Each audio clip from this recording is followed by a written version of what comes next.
రామచంద్రపురంలో జరిగిన జర్నలిస్ట్ గిరిప్రసాద్ సంస్మరణ సభలో ఎమ్మెల్సీ అంజిరెడ్డి మాట్లాడారు.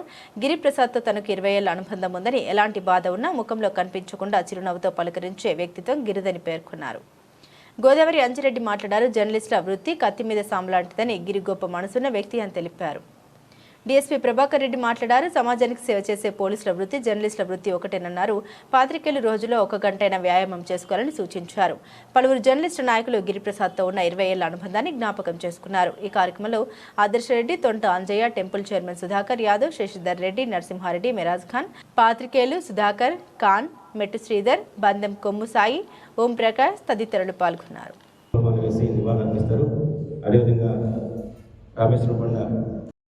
అంతేనే మరి అందరికీ ఒక విలేకరుగా, ఒక జర్నలిస్ట్గా పరిచయం అయ్యొచ్చు. కానీ మా విషయంలో మాత్రం మా ఇంట్లో ఒక కుటుంబ సభ్యుని కోల్పోయినట్టు మేము భావిస్తూ ఉన్నామని చెప్పి తెలియజేస్తాను. ఎందుకంటే ఇక్కడ ఉన్నటువంటి విలేకరులు అందరూ కూడా ఏ రోజు కూడా రాజకీయంగా కానీ మరి మా కుటుంబాన్ని చూడలేదు. ఉన్నటువంటి విలేకరులు అందరూ కూడా అన్నా వదినా అనే ఒక ఇంట్లో మనుషుల్లాగా, మరి ప్రేమ అభిమానం ఉండాలంటే ఒక రక్త సంబంధమే అయి ఉండాల్సినటువంటి అవసరం లేదు. కాబట్టి అందరూ కూడా ఇంట్లోకి వచ్చే ముందు వారింట్లోకి ఏ విధంగా అయితే వెళ్తారో అదేవిధంగా నాతో కానీ అన్నతో కానీ అందరి అంతే ప్రేమతో ఇంట్లోకి వచ్చేవాళ్ళు. ఏ రోజు కూడా ఒకవేళ ఎలక్షన్స్ ఉన్నా, ఏదున్నా, ఏ అవసరం ఉన్నా కూడా ఏ రోజు గట్టిగా అన్నా ఇది అన్నా అది అని కానీ ఏ రోజు ఎవ్వరు ఎక్కడ ఇబ్బంది పెట్టినటువంటి పరిస్థితి లేదు. నిజానికి న్యాయం ఎటుంటే అటు పోరాడే వాళ్ళం మనం విలేకరులము. నిజాలను అనేది ప్రజలకు నిర్భయంగా తెలిసేటువంటి కలం పట్టినటువంటి ఒక విలేకరులుగా పనిచేయాలని చెప్పి అందరూ కూడా భావించి మరి ఎటు న్యాయం ఉంటే అటే తలవొక్కినటువంటి విలేకరులు నేను పరంచర్లో నేను రాజకీయాలకు వచ్చినప్పటి నుంచి చూస్తూ ఉన్నాను. చాలామంది కూడా అదేవిధంగా ఉండేవాళ్ళు. అందులో వీరన్న కూడా ఇంటికి వచ్చిందంటే తన పని ఏంటి, ఎందుకు వచ్చిండు, ఏం పని మీద వచ్చిండు, ఆ పని చేసుకొని అయిన తర్వాత వదిన వెళ్ళాలా అనే ఒకే మాట తప్ప ఇంకోటి మాట్లాడేవాళ్ళు చెప్పి పోయేవారు. మరి ఆ రోజు మరణించింది అనగానే నాకు చాలా బాధేసింది. నేను వెంబడే నాకు తెలియదు అసలు, మధ్యాహ్నం వరకు 1 o'clock వరకు తెలియలేదు. తర్వాత నేను బయట నాకు తెలిసిన తర్వాత నేను కాశీరన్న గారికి ఫోన్ చేయడం జరిగింది. ఎక్కడున్నారు వెళ్దాము అని అంటే, లేదు ఇప్పుడే స్టర్లకు పంపించేసి ఇప్పుడే ఎందుకు వచ్చినాను నేను అని చెప్పి. నిజంగా చాలా బాధ అనిపించింది. ఈరోజు ఇంత చిన్న వయసులో అతను అట్లా మరణించడం అనేది చాలా బాధ కలిగించింది. రెండోది ఏంటంటే, మనం ఎవరో తెలియని వాళ్ళు చనిపోయి ఇది చేస్తే అంత హట్టుగా కానీ రోజు మన ఇంటికి మన పక్కన ఉంది, మన ముందు ఉంది, అప్పటిదాకా కలిసి బయటకు వెళ్ళి చనిపోయిందంటే చాలా బాధ అవుతుంది. అరే నిన్నగాక మన ముందు కనబడ్డాడు, రోజు మనం పొద్దులు చేస్తే నా దగ్గర వస్తుంటే, లేదా నేను అతని దగ్గర వెళ్తుంది. ఎమ్మెల్సీ ఏదైతే ఛానల్ ఉందో ఆ ఛానల్లో పనిచేసుకుంటూ నారాయణ తను ఇద్దరు నా దగ్గర రావడం జరిగింది. అప్పటి నుండి కంటిన్యూ నాతో పాటు గోదావరి కూడా ఏ కార్యక్రమం ఉన్నా కానీ అన్న అని ఇంటికి వస్తూ ఉంటే, మంచి మిత్రుడు కోల్పోయినందుకు చాలా చింతిస్తున్నాను. భగవంతుడు ఎవరికి ఎప్పుడు రాసిపెడతారో ఎవరు తెలియదు. చిన్న ఏజ్లో హార్ట్ అటాక్ రావడం, గతంలో ఏంటంటే 80% 50-60 సంవత్సరాల తర్వాత హార్ట్ అటాక్ వస్తుంది. ఈ చిన్న వాళ్ళకు కూడా హార్ట్ అటాక్ రావడం చాలా దారుణం. ఇది అందుకోసారి పెట్టి అందరు ఆధారమైన వాళ్ళ పొందిన వ్యక్తి ఏకైక వ్యక్తిగా చిరస్థాయిగా. ఎందుకంటే నారాయణ తను ఇక్కడ ఏ కార్యక్రమాలైనా కానీ పార్టీలకు అతీతంగా తీసుకొని,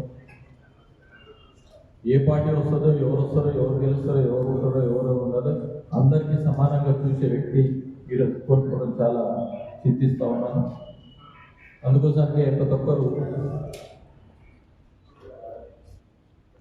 ఈరోజు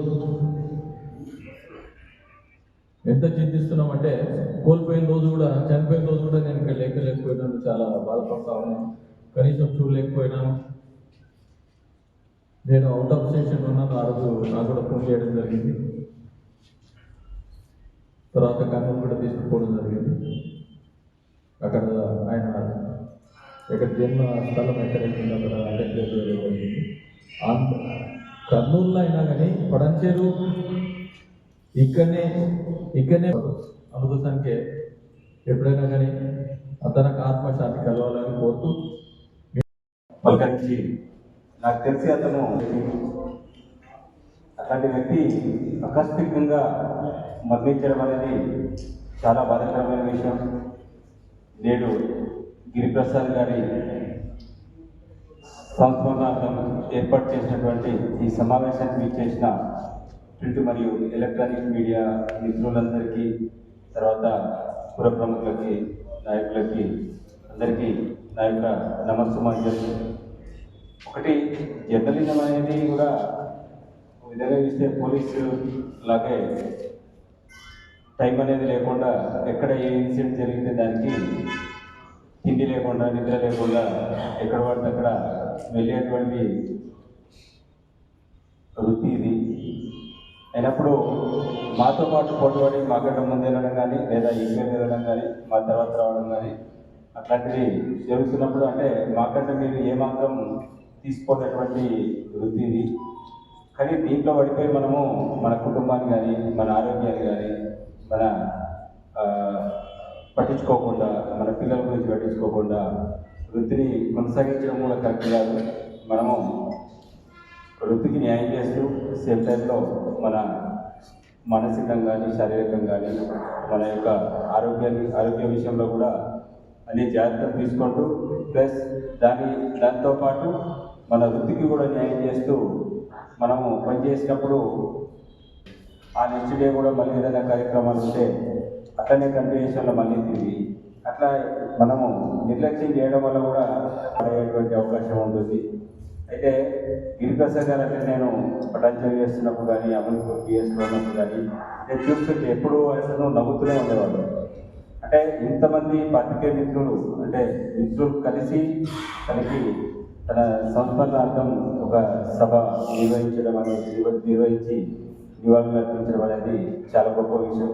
అంటే తనకి అంటే మనసులో అతను కూడా కల్మషం లేకుండా ఉండేవాడు. నేను చూస్తుండేవాడిని. ఎప్పుడూ ఆయన ఎవరిని ఏమనుకుంటే కానీ, అంటే ఎవరైనా కొంతమంది మనం రూడ్గా మాట్లాడమో, లేదా గొడవ చేయడమో, ఇద్దరు గొడవడమో అట్లాంటివి చూసేవాళ్ళం. కానీ ఆయన ఎప్పుడూ ఎవరితో గొడవడుతున్నట్టు కానీ అట్లాంటిది ఎప్పుడు చూసిన సందర్భాలు కూడా లేవు. బతికిన వ్యక్తి, అమ్మ చనిపోయిన కొద్ది రోజులకే తన అమ్మ దగ్గరికి నేను వెళ్ళిపోవడం అసలు అత్యంత కలత చెందే అంశం. అంటే ఎంత సెన్సిటివ్ మనిషి అనేది గిరిప్రసాద్ అర్థమవుతుంది. చాలా బాధాకరమైన విషయం. ఆ రోజు నాకు తెలిసిన రోజు నేను దూరంలో ఉన్నా, అయినా ఆ చివరిసారి గిరిప్రసాద్ చూసే భాగ్యం నాకు కలిగింది. చాలా ఈ సంవత్సర కాలంగా కానీ, గతంలో కానీ నాకు గిరిప్రసాద్తో అత్యంత అనుబంధం ఉంది. ఆ పటాన్చెరు మిత్రులు కూడా ధన్యవాదాలు. చాలా చోట్ల నిజంగా కూడా జర్నలిస్ట్ చనిపోతున్నారు. ఇక్కడ కూడా సంస్మరణ సభలో ఒక పెద్ద స్థాయి సంథింగ్ ఒక నాయకుడు చనిపోతానో, ఒకవేళ ఒక డిజిగ్నేటెడ్ వ్యక్తి ఉంటేనే జరిగే పరిస్థితి ఉంటుంది, వేరే ఆఫీసర్ ఏదో కానీ ఓ జర్నలిస్ట్ గా ఒక సంస్మరణ సభ పెట్టి మరి వీళ్ళందరినీ స్మరించుకుందామని పటాన్చెరు జర్నలిస్టులు అందరూ ఒక సంకల్పంగా తీసుకోవడం చాలా మీ అందరికీ అభినందన తెలియజేస్తున్నాను. ఎట్టి పరిస్థితులు ఇలాంటి ఈ కార్యక్రమాలు ఇట్లాంటిది కొనసాగించాలి. అది సంక్షేమ కార్యక్రమాలు బతుకున్నప్పుడు అందరూ చేసుకుని, కానీ చనిపోయిన తర్వాత కూడా కుటుంబ సభ్యులకు కానీ వాళ్ళకి సంబంధించిన ఫెటర్నిటీకి కానీ మేలు చేసే కార్యక్రమాలు చేయడం చాలా మీ పటాన్చెరు జర్నలిస్టులు అందరినీ అభినందిస్తున్నారు. జోహార్ గిరిప్రసాద్, జోహార్ గిరిప్రసాద్. ఏదైనా కార్యక్రమంలో మన తోటి మిత్రుడు, మనతో పాటు పనిచేసే వ్యక్తి సంస్మరణ సభ జరుపుకుంటూ మనం కలుసుకోవడం అనేది చాలా దారుణమైన విషయం. అది పెద్ద వయసున్న వ్యక్తి కాదు. నిన్నటి వరకు మన మధ్య అందరూ కలిసి తిరుగుతూ ఎప్పుడూ నవ్విస్తూ ఉండే గిరిప్రసాద్, ఆయన వ్యక్తిత్వం, వ్యవహార శైలి, ఆయనతో ఉన్న అనుబంధం, ఇవన్నీ చాలామంది మిత్రులు ఇప్పటిదాకా ప్రస్తావించారు. ఈరోజు మన సంస్మరణ సభ జరుపుకుంటున్నాం అంటేనే గిరిప్రసాద్ ఏందనేది మనందరికీ, మనకే కాదు బయట ఉన్న వ్యక్తులకు కూడా అర్థమవుతుంది. ఆయన ఒక సమాజంలో ఒక స్థాయికి ఎదుగుపెట్టి దాన్ని మన సమాజం పాజిటివ్గా తీసుకుంటారు.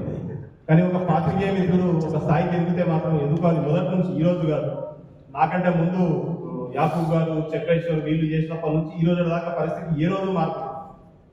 ఒక పాత్రికేయుడు కాస్త ఎదిగిండు అంటేనే మరి ఎంత దారుణం అంటే మన దగ్గర ఉమ్మడి రాష్ట్రాల లోపల మన దగ్గర నుంచి ఎక్కువ మంది ప్రజాప్రతినిధులు వచ్చారు. కీర్తి చేసిన రామలింగారెడ్డి మొదలుకొని ఆర్ సత్యనారాయణ ఎమ్మెల్సీ గారు పనిచేసిన ఆర్ సత్యనారాయణ మొదలుకొని ప్రస్తుతం మెదక్ ఎంపీగా వ్యవహరిస్తున్న రఘునందన్ రావు, మాజీ ఎమ్మెల్యే అందోల్ మాజీ ఎమ్మెల్యే క్రాంతి గారు మన కళాకులం నుంచే వచ్చిన మిత్రులు అయినప్పటికీ ఇంకా అది ఎందుకో పోవట్లేదు. దానికి ప్రధాన కారణం ఏంటంటే మన లోపల మిత్రులు చాలా మంది పూర్తిగా దీనిపైనే ఆధారపడ్డామనే ఒక భావనను మనం సమాజానికి పంపిస్తా ఉన్నాం. అట్లా కాకుండా మన వృత్తి ప్రవృత్తి రెండు వేరు. గిరిప్రసాద్ తెలంగాణ ఉద్యమంలో కూడా చాలా గట్టిగా పనిచేసిన వ్యక్తి. ఎంపీ గారిని రమ్మని కోరినప్పుడు ఆయన ఢిల్లీలో ఉన్నారు. ఆయన అదే అన్నారు, గిరి గుర్తుపట్టినాను, గిరి ఎవరు అనేది స్ట్రైక్ అయిందని. అంటే ఏం మాట్లాడుతున్నాను, తెలంగాణ ఉద్యమంలో బాగా అది చేసేది. ఆర్ఎస్ఎన్ సేవ B6 నరసింహ గారు ఇద్దరు కొనసాగిస్తారు.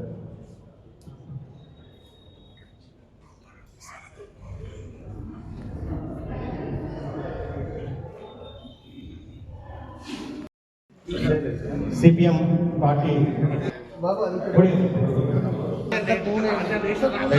జర్నలిస్ట్ మిత్రులందరూ పూలు వేసి అందరూ కూర్చోండి దయచేసి.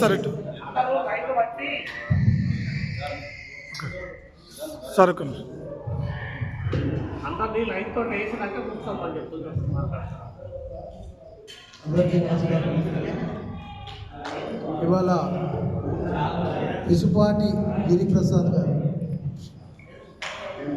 ఇంత తొందరగా వారి యొక్క సంస్మరణ సభ చేయాల్సి వస్తుందని చెప్పి నేనైతే ఎప్పుడూ ఊహించుకోలేదు. కాకపోతే మరి ఆయనతో మాకున్న అనుబంధం జర్నలిస్ట్ సోదరులు వారికి నిజంగా కృతజ్ఞత తెలియజేసుకుంటూ, ఎందుకంటే దాంట్లో ఏమైపోతున్నాయంటే ఛానల్స్ ఎక్కువైపోయింది. ఈ ఛానల్స్ అదే రకంగా పేపర్స్ ఎక్కువైనప్పుడు ఆటోమేటిక్గా ఏమైందంటే మనం పంపించే వార్తకు కూడా ప్రాధాన్యత తగ్గుతుంది. ఆ నేను గత 9 సంవత్సరాల నుంచి ప్రసాదంలో గిరిప్రసాద్ గారితో నాకు మంచి అనుబంధం ఉంది. గిరిప్రసాద్ గారు కిసాన్ జై కిసాన్ అనే పేపర్ చేస్తుంది. నా దగ్గరకు వచ్చి అలా జై కిసాన్ దానికి